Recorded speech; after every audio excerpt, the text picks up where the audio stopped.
Minister BC Janardhan Farooq గారు, అట్లాగే ఎమ్మెల్యేలు, వేదికపై ఉన్న పెద్దలు, తెలుగుదేశం పార్టీ కార్యకర్తలు ప్రతి ఒక్కరికి పేరు పేరున నమస్కారాలు తెలియజేసుకుంటూ, ఆ రోజు నందమూరి తారక రామారావు అంత గొప్ప వ్యక్తులు వెనకాల కింద కూర్చొని నేను ఫొటోస్ చూశాను. నేను ఎంత గొప్పగా ఉండింది ఆ ఫొటోస్.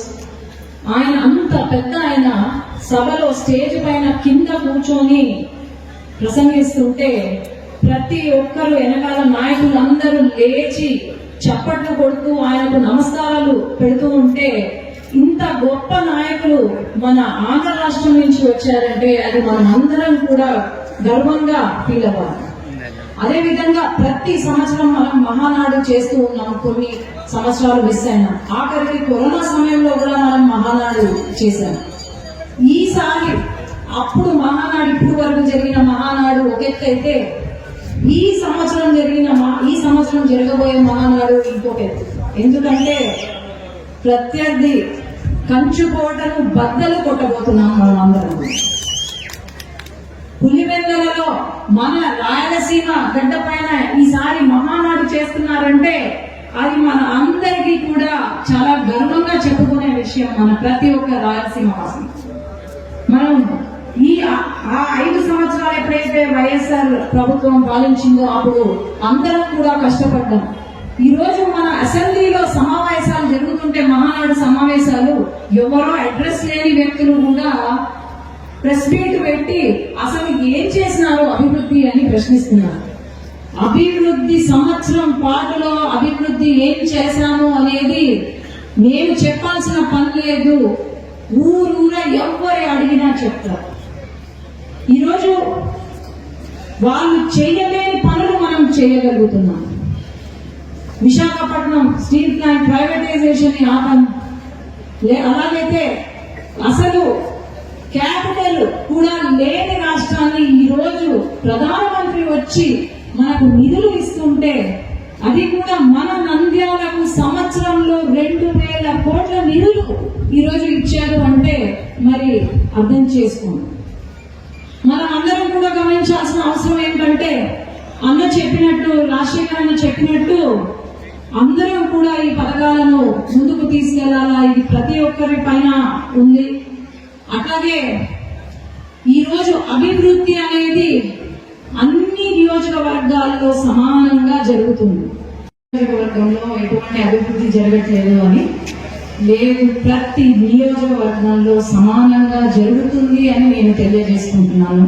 అట్లాగే నా ఎంపీగా నేను నంద్యాల జిల్లాలో ఎన్ని వీలైతే అన్ని తీసుకురాగలుగుతున్నాను. మన శ్రీశైలం ఎమ్మెల్యే గారు అయితేనేమి, ఫారూక్ గారు అయితేనేమి, ముఖ్యంగా ధోన్ ఎమ్మెల్యే గారు అయితేనేమి కేంద్ర మంత్రిగా చేస్తున్నారు. ఈ రోజు రాలేదు, ఎందుకంటే ఆయనకు ఆపరేషన్ అయింది కాబట్టి ఈ రోజు రాలేకపోయారు. కాబట్టి ఆయన చెప్పారు ఫోన్ చేసి, ఆయన రాలేదు. వీళ్ళందరూ కూడా ఇచ్చేవి ఏవైతే విడది మాట్లాడు, మనం రాజకీయం చేసుకునే బదులు ప్రతిపక్ష వాళ్ళతో మనం రాజకీయం చేస్తే మన లక్ష్యం, మన ఆశయం ఏముండాలి? మళ్ళీ తెలుగుదేశం పార్టీ రావాలి, మళ్ళీ చంద్రబాబు నాయుడు గారు సీఎం అవ్వాలి, మళ్ళీ మన నాయకులను ఇక్కడి నుంచి ఎన్నుకోవాలి. అది మనం చేస్తే చాలు. మనం గొడవ పడకుండా అందరం కూడా సక్రమంగా చేసుకుంటే మన పార్టీని ముందుకు తీసుకెళ్దాం. ధన్యవాదాలు. కూడా శిరస్సు వంచి నమస్కరిస్తా ఉన్నారు. పెద్దలందరూ చాలా విషయాలు మాట్లాడినారు. అనేకమైనటువంటి జిల్లాలో ఉండే సమస్యలు, పార్టీ గురించి, నాడు ఎన్టీ రామారావు స్థాపించినటువంటి పార్టీ దశాబ్దాల కాలంగా ఎన్నో మినీ మహానాడులు చేసుకున్నాము, మహానాడులు జరుపుకున్నాము, నియోజకవర్గంలో మహానాడులు జరుపుకున్నాము. ప్రతి మహానాడుకు ఒక విశిష్టత ఉంటుంది. ఆ విశిష్టత, ఆ మహానాడుకు ఇప్పుడు ఎన్టీ రామారావు స్థాపించినటువంటి ఈ యొక్క పార్టీ ఆ యొక్క నాయకుడిని స్మరించుకుంటూ ఈరోజు రేపు కడపలో జరగబోయేటువంటి యొక్క మహానాడు గురించి ఈరోజు అందరూ కూడా తెలియజేశారు. ముఖ్యంగా ఈరోజు తెలుగుదేశం పార్టీ, ఆ రోజు వైఎస్ఆర్ పార్టీ అధికారంలోకి వచ్చినప్పుడు అరాచకంతో మొదలు పెడితే నేడు తెలుగుదేశం పార్టీ అభివృద్ధితో మొదలు పెడుతుంది. ఆ రోజు అరాచక పాలన, ఈ రోజు అభివృద్ధి పాలన, సంక్షేమం పాలన. ఆర్థికంగా మన యొక్క గౌరవ ముఖ్యమంత్రి గారు ఇందుకు మనకి ఈ రోజు రాష్ట్రంలో 5 సంవత్సరాల తర్వాత మళ్ళీ అధికారంలోకి వచ్చామో ఒకసారి ఆలోచన చేసుకోవాలి.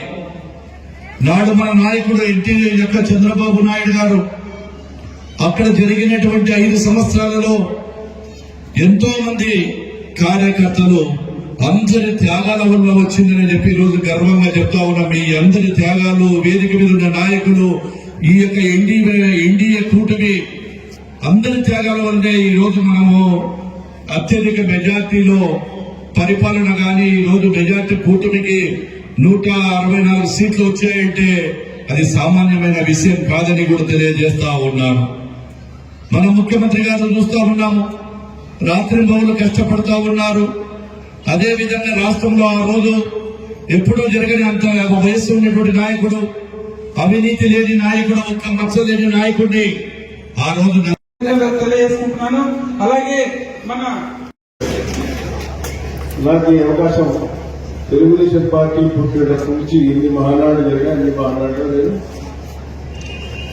పాల్గొనే అవకాశం కల్పించినందుకు ఎన్టీ రామారావు గారికి, చంద్రబాబు నాయుడు గారికి, లోకేష్ గారికి కూడా ధన్యవాదాలు తెలియజేస్తాను.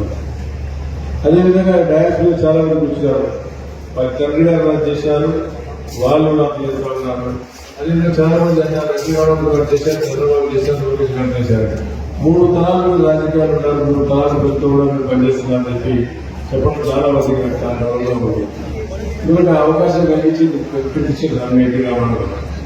జగన్ గారు మాట్లాడుతూ ఎన్టీ రామారావు గారు పార్టీ స్థాపించిన దాని గురించి చెప్పడం అందులో కొంచెం లాజిక్ ఉంది. ఎన్టీ రామారావు గారు 1922లో అంజయ్ గారిని తీసుకున్న తర్వాత పవన్ వెంకటరామరెడ్డి గారిని ముఖ్యమంత్రిగా ఇందిరాగాంధీ గారు అనౌన్స్ చేయడం జరిగింది. పవన్ వెంకటరామరెడ్డి గారికి ఎన్టీ రామారావు గారికి బాగా సన్నిహితం వచ్చారు. ఏసీ గారు క్లాస్మేట్.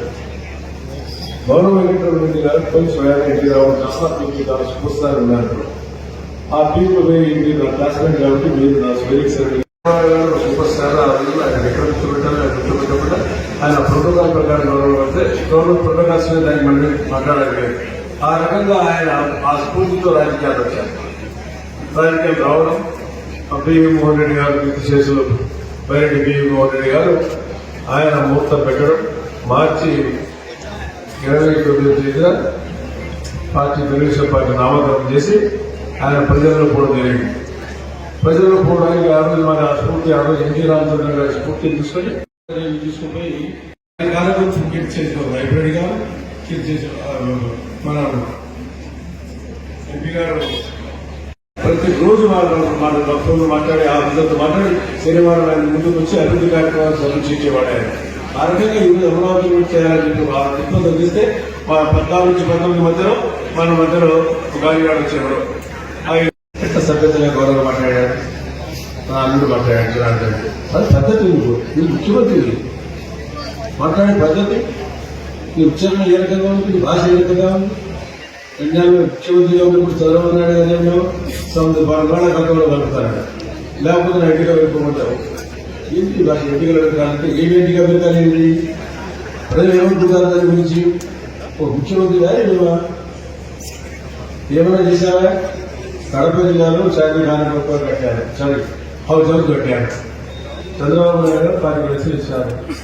ఈ జిల్లాలో అడ్వాన్స్ కంప్లీట్ చేయాలి కదా, కంప్లీట్ చేసినా మళ్ళీ 10 కోట్లు కావాలా? సిగ్గులే. ఉర్దూ యూనివర్సిటీ చంద్రబాబు నాయుడు గారు ఏర్పాటు చేసి ఇక్కడ ఉన్న రైతు సోదరులకు ఒకటి విన్నపం, చాలా మంది మీడియా సోదరులు కూడా మర్చిపోయాను. ఏదైతే మన నంద్యాల జిల్లాలో ఉండేటువంటి రైతులు పొగాకుకు సంబంధించేటువంటిది అక్కడ కేబినెట్ లో చర్చకు వచ్చినప్పుడు నేను ఫారూక్ గారు ముఖ్యమంత్రి గారి దృష్టికి తీసుకెళ్లాము. వారికి అందరికీ కూడా పొగాకు రైతులు ఆందోళన పడవలసిన అవసరం లేదు. ప్రతి బేలు కొంటాము, ప్రభుత్వం తరఫున బాధ్యత మేము తీసుకుంటా ఉన్నాము. మీరందరూ కూడా అందరూ ఒకేసారి తీసుకువెళితే కొనే వాళ్ళు కూడా వాళ్ళు కొనలేకపోతున్నారు. అదేవిధంగా మేము ఉత్తర్వులు ఇవ్వడం జరిగింది.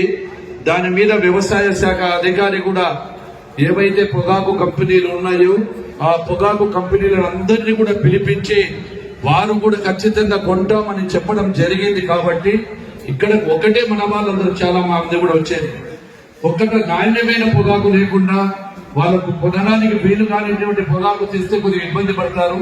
రైతులు కూడా నాణ్యమైన పొగాకు తీసుకెళ్ళండి. ఖచ్చితంగా 10 రోజులు ఎక్కువ తక్కువ అయినా కానీ కూడా ప్రతి పొగాకును కొట్టాము. ఎవరు రైతులు అధైర్యపడవలసిన అవసరం లేదు.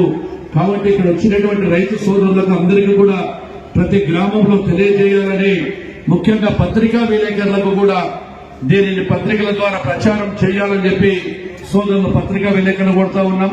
అదేవిధంగా ఈ కార్యక్రమానికి వచ్చి ఇక్కడ జరిగేటువంటి అన్నింటినీ కూడా లైవ్ లో పెట్టి అందరూ వచ్చినటువంటి విలేకరులు ప్రతి విలేకరికి కూడా వచ్చిన నాయకులకు అందరికీ ధన్యవాదాలు తెలియజేస్తున్నాం. ప్రతి ఒక్కరు భోజనం చేసుకోవాలని చెప్పి కోరుకుంటున్నాను.